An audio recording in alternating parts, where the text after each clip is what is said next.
Hello, everybody, and welcome to News and Views for January the 25th, 2024. Yes, I can't believe it either. We are careening into the end of January already.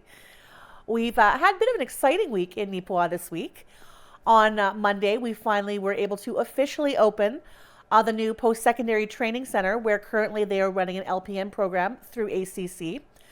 And for that opening, we had quite a number of guests in town, including Premier Wab Canoe, several MLAs, and other dignitaries to open this training center, largely because, training healthcare workers in Manitoba right now is of an utmost priority.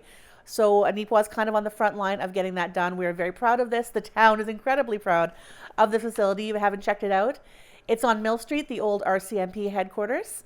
And hopefully following this LPN program, they are saying they would love to see other programs in there to help fill other sort of industry vacancies throughout the province. As well on the program today, we have a clip from Bell Let's Talk Day. We did an interview with Delsie Martin, which aired yesterday. So we have just a little bit of that to give you sort of a taste of that. If you didn't catch it, you can catch it elsewhere in the schedule. And last night was also the middle school band concert. I was trying to park near the school, so I know that most of the town was there. But for those of you who maybe didn't get to see it, we have a clip of that here on the show for you today. And as well, we'll have the full concert elsewhere in the schedule. So if you have anything going on, anything you would like us to know about, any events coming up, please get in touch with us. You can reach us at nactv@wcgwave.ca, 204-476-2639. Thanks and enjoy the show.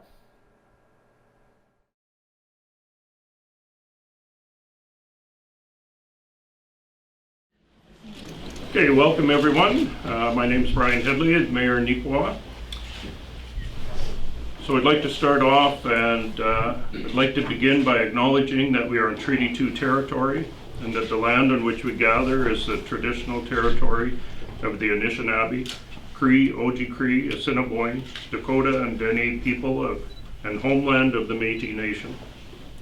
It is with great privilege that I stand here as the Mayor of the town of Neepawa in the presence of our Honorable Wab Canoe, Premier of Manitoba, Honorable Azuma Asawara, Minister of Health, Seniors and Lawn Care, and Honorable Renee Cable, Minister of Advanced Education and Training. I'm further thankful to have Mark Frisson and Trina Slate, who in turn will bring forth greetings from the Assiniboine Community College and Prairie Mountain Health, respectively. As you fill this space today for the purpose of paying tribute to the grand opening of a post-secondary training center in Neepawa, who would have thought that just a mere 6 months ago, you would have been standing in the prison area of the Neepawa RCMP detachment. You would have been encased by 8 inches of concrete and cinder block and bars, and as you can see, with determination and a goal, anything is possible. To give a bit of background, Neepawa has been actively discussing how to facilitate post-secondary education in Neepawa for several years now. Due to the announcement of the new hospital and already growing shortage of medical staff across the province, the importance of training people to work in health-related careers became more important, both from the perspective of ensuring sufficient staff for the new hospital and also to help address any shifting of the existing labor pool. Our journey was not easy as we began reaching out to Assiniboine Community College and Prairie Mountain Health to be considered for hosting of an LPN program. It was clear that the biggest hurdle was finding a building that would serve as Neepawa's new post-secondary training center. This building previously served the province of Manitoba and the town of Neepawa as the RCMP detachment. It was vacated in November of 2022 when the detachment was relocated to our brand new provincial municipal building, self-financed by the town of Neepawa and located on 110 Mill Street. The capital funding to create this training center was a big commitment on the part of Neepawa. as we knew that the associated costs would be borne wholly from the municipal tax base. We completed the renovation in November, and we're proud to have entered into our first lease for the building with ACC for the training of nurses. The program started on January the 8th with an enrollment of 20 students. It is our hope that once the first group graduates, we can offer further sessions for the training of nurses and/or branch or other post-secondary health-related education, whether it be healthcare aides, paramedics, etc. While health-related training is our immediate focus, the ultimate goal is to continue to create partnerships with the province and the educational institutions as a long-term commitment to actively participate in reducing the impact of labor shortages in Manitoba. It is now with great pleasure that I welcome the Honourable Bob Canoe, Premier of Manitoba, to the podium to grace us with a few welcome comments.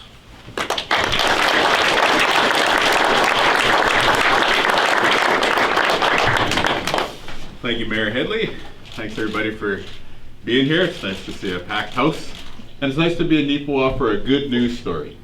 So congrats to the city administration and to ACC and Prairie Mountain for all of your hard work bringing this project to life. We know that anything we want to do in healthcare, it has to start with staffing. And so there's tons of exciting things happening here in Neepawa and in the region. High life, farmery, tons of economic growth happening here. And so the hospital coming online is a really important investment into the region. But in order for the hospital and for other health services in this part of the province to succeed, we're going to need that staff complement to work in these facilities. And so we're very, very happy to be here to play a supporting role to back up the good efforts of this great local initiative here and to ensure that there's going to be more nurses working in the region.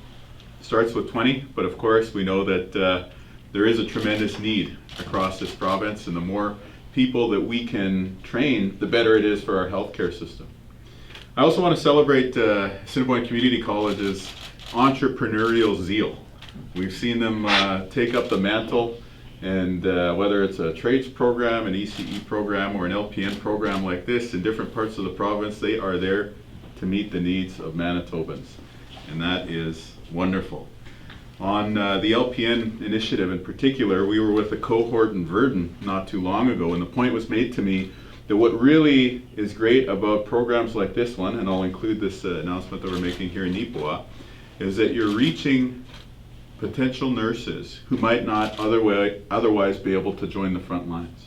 You're coming and delivering the training where people are, where they can still pursue that designation while also having the support of the local community, still being able to stay close to family and do all those good things. So we're very, very happy to play a part in helping to bring this forward here today. I also know that when we think about the future of Manitoba, we want to have one province, one people working together to pursue one common destiny. And it's our understanding at the provincial level that when local communities lead, when local leaders, whether they're in the municipal, the post-secondary, or the health world, step up from the front lines to bring forward good ideas, we have to listen at the provincial level. And so it's up to us to find the resources to support initiatives like this one, and that's exactly what we've done here, and that's what we will continue to do. So once again, congratulations, and I look forward to many more good news stories to come out of Neepawa in the years to come. Miigwech merci, thank you very much.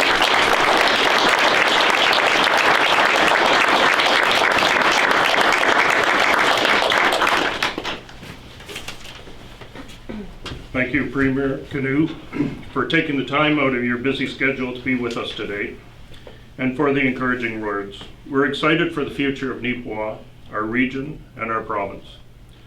We will continue to extend our interest in partnering with the province to remove barriers to post-secondary education and actively participate in exploring pathways for advanced training and employment. Moving on, I would ask Mark Friesen, President of Assiniboine Community College, to say a few words, speaking as the very first leaseholder of our facility. I think that's the first time I've ever been introduced that way. Well, when the mayor said, you know, could you imagine yourself in an RCMP cell in Neepawa, I feel like my sister could imagine that for me. But, my wife is a tax accountant, and I think last night we were trying to coordinate. She was going somewhere today, and she said, "Well, what are you doing after on tomorrow?" I said, "Well, I'm in Neepawa with the premier." She said, "The premier?" She said, "He's out here all the time." She said, "Were the other premiers like this?" And you know, my wife pays attention to the province when there's tax changes to the tax code. She pays attention to the feds when there's tax changes to the tax code. So if she's noticing how often you're in West Van, it's got to be a lot. So appreciate every time you're coming out. You know, first and foremost, congratulations to Neepawa. You know, the mayor nailed it when he talked about the #1 issue when looking for a practical nursing site in particular, because there are certain requirements from the regulatory body, is space.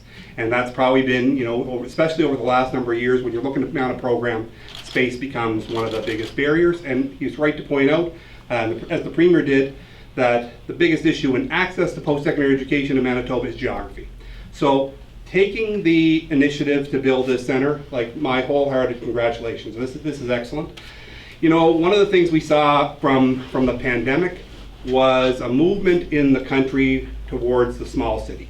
Right, and for the 20 years prior to that, maybe 30 years almost, it was all about the larger centers, the 8 or 9 largest cities in the country. And the pandemic started to show different patterns. And so I think Neepawa is making a great move at a great time. You know, you've been growing, you've had lots of good private sector investment in the community, and so now putting in place facilities to help with the training and the labor market issues, I congratulate you. I think you're on the right track. You know, I'd also like to thank your town for your passion about this particular project. You know, when we announced it, I think there was a community meeting here that the community and the college organized to look at interest. And we had over 100 people come out and be interested in taking the program. That's pretty good. Like, you don't usually get that many folks. But the applications didn't materialize. And you know, we were nervous, and you know, everybody was sort of tense about it, everybody sort of working the file. And you know, we have one person back at the office, Amber Sheffield. She does all the admissions for all 11 or 12 nursing sites we have. And Erin Lambert, who's here, she's the manager of recruitment. And you know, at one point the joke started that Erin knew everything about the prospects, right? Like, you know, their phone numbers, their middle names, so they started calling her Erin Brockovich, right? And but you know, Erin's from lives in River. She grew up with Portage.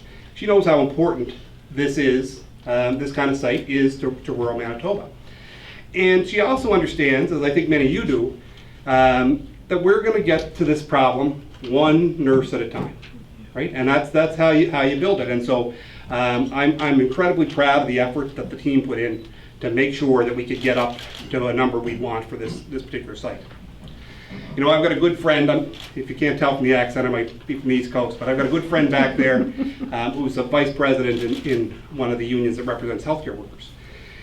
And one of his mantras is, you know, the situation in healthcare didn't happen overnight. We're not going to solve it overnight. And so, you know, we all got to be realistic about what the path is there. And it takes sustained focus and effort. And, you know, Premier, congratulate your government on the focus you put on. I think that's important. Keeping that there. It's not just a one-hit thing. It's multiple. You know, when I moved to the province here in 2010, our Council on Post-Secondary Education at the time and Manitoba Health, they were telling us, oh no, we have too many nurses. Slow down the number of nurses. And so, you know, I was new to the province, but I was out and I was meeting with health regions. And you know, whether I was meeting with in Selkirk or in Brandon or in Winnipeg, they all told me the same thing. We need more nurses. But you know, the folks who were sitting in offices looking at stats and looking at data, they had a different story. You know, I think they thought a nurse never got pregnant. They think a nurse never changed careers. A nurse never worked a .6. Those are the realities, and that we needed more nurses. But when we talked to the folks on the ground, you found out what the real story was and what we needed to do. And so we never lost our focus on trying to increase nurses through that time. We added actually in 2014, government gave us money for a new site in Dauphin, which was welcome, and there's been more since. But this is why I congratulate Minister of Health and the Premier on the approach you're taking to get out there and talk to folks. Because I think that's where you find out the real story. Again, you know, if I had taken everything at face value in 2010, we'd have said, okay, well maybe we have too many nurses. But we didn't. We didn't have too many then. There's no time along the way when we've had too many. And so we just got to keep charging forward. So appreciate the approach you're taking. You know, I'd also like to, you know, congratulate the Premier and thank the Premier for the other commitments he's made in healthcare. I think they're, you know, they're going to help. That's why I think the sustained focus is not a one-shot deal. You know, what you've talked about a bridging program from PN to RN, I think is important. Looking at ways we can do that too, where folks never have to leave their job, but they can stay in the job they are, but get that higher level credential. I think that's going to be excellent. So I'm really excited about what the future holds here. There's so many things that are moving in the right direction. So congratulations to Neepawa, congratulations to the province, and Prairie Mountain Health. I hope this year serves your needs.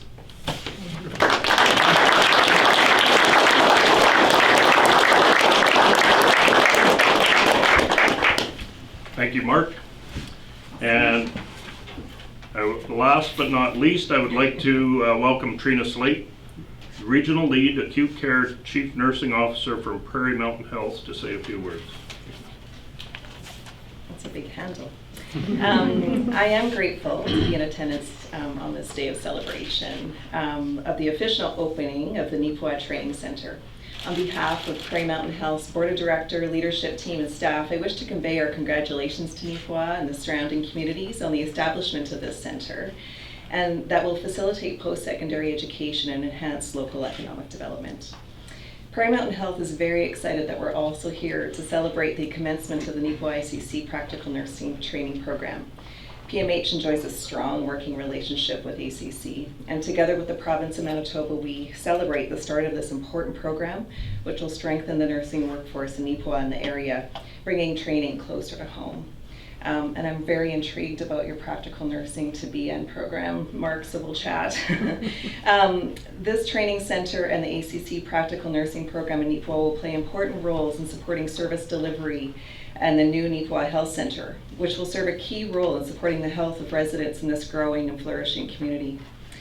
Prairie Mountain Health's 2023-28 Strategic Health Plan places a strong emphasis on working with community partners and stakeholders to enhance recruitment and retention initiatives that match the service needs of the region.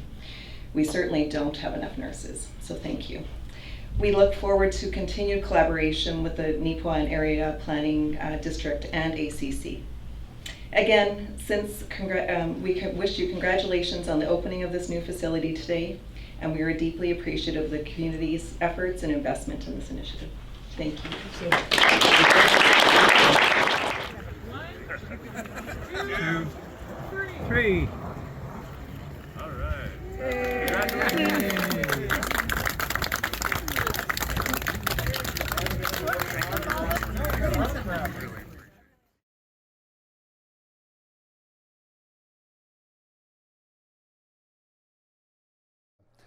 In terms of, you were saying our emotional feeling is our connection with our family, friends, and other human beings. And other human beings. Does there come a point in time for our mental well-being, Delsie, that we have to set boundaries? Yes. How could you just talk about that for a minute, please? Boundary setting is one of the hardest things I think that we have to do as humans. It's definitely in my practice as a therapist, boundary setting is something that I see most clients struggle with. And in fact, it's something that I struggle with too. Boundary setting is very hard. And it's very hard because at our nature, we tend to be people pleasers, where we want to do what others, we don't want to hurt other people. I believe that people at their core are inherently good, and I don't think we want to hurt others, and we feel that when we put boundaries in place, we hurt others. But in fact, putting boundaries in place is an absolutely essential part to protecting our mental health and protecting ourselves from things like burnout. Okay. So do you have any suggestions of how it would make it easier for me to set a boundary if I knew that person was not benefiting my mental health. Yeah, the person wasn't benefiting your mental health. The biggest thing is knowing what your boundary is in the first place, having a really good think about what you need to put in place, and thinking about how can I let this person know what my boundary is in the kindest and most respectful way possible. And then the biggest thing is when you set that boundary in place, sticking to it and reminding that individual, no, this is my boundary. This is what I put in place. I'm sorry that you're feeling that way, but I need to do this for myself. So you tell that person why you're setting that boundary. Yes.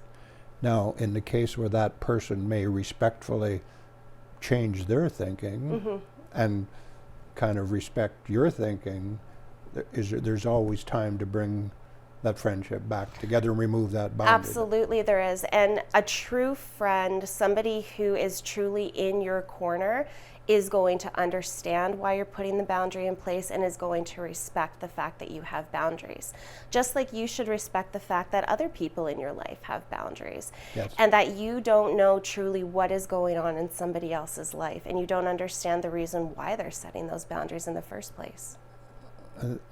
You just made a point about we don't know what's going on in other people's life. No. At what point in time when we meet a new person do we think about that, or how do we find out, or how do we communicate to find out what is going on in that person's life? We can communicate. Finding out what's going on in another person's life requires an extension of trust, and an extension of trust for people is very, very challenging. We can find out what's going on in another person's life. One way is through a vulnerability exchange. A vulnerability exchange is when I say something that's vulnerable and I share that with you. You are more likely, this is not a rule, but you are more likely to share something vulnerable in return. That's a vulnerability exchange. But the challenge is that somebody has to be willing to step up and to be brave and to make that first move to be vulnerable in the first place. And that takes courage. And that takes courage. And isn't that what Bell Let's Talk Day is all about?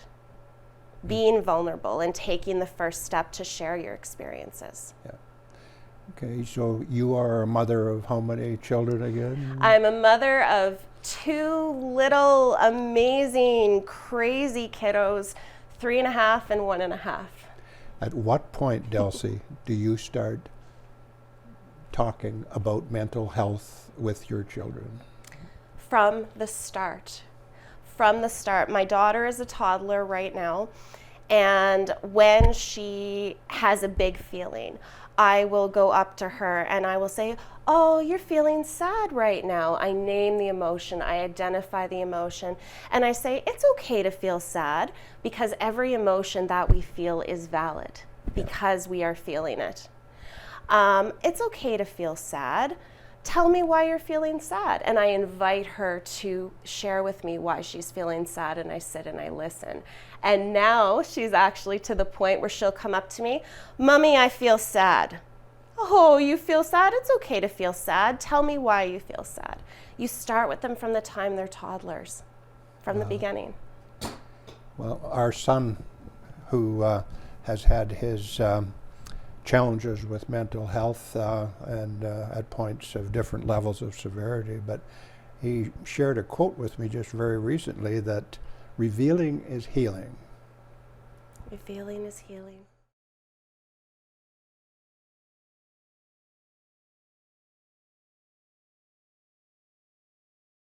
Good evening. It is nice to see so many people here. The students and Ms. McDermott have been working very, very hard.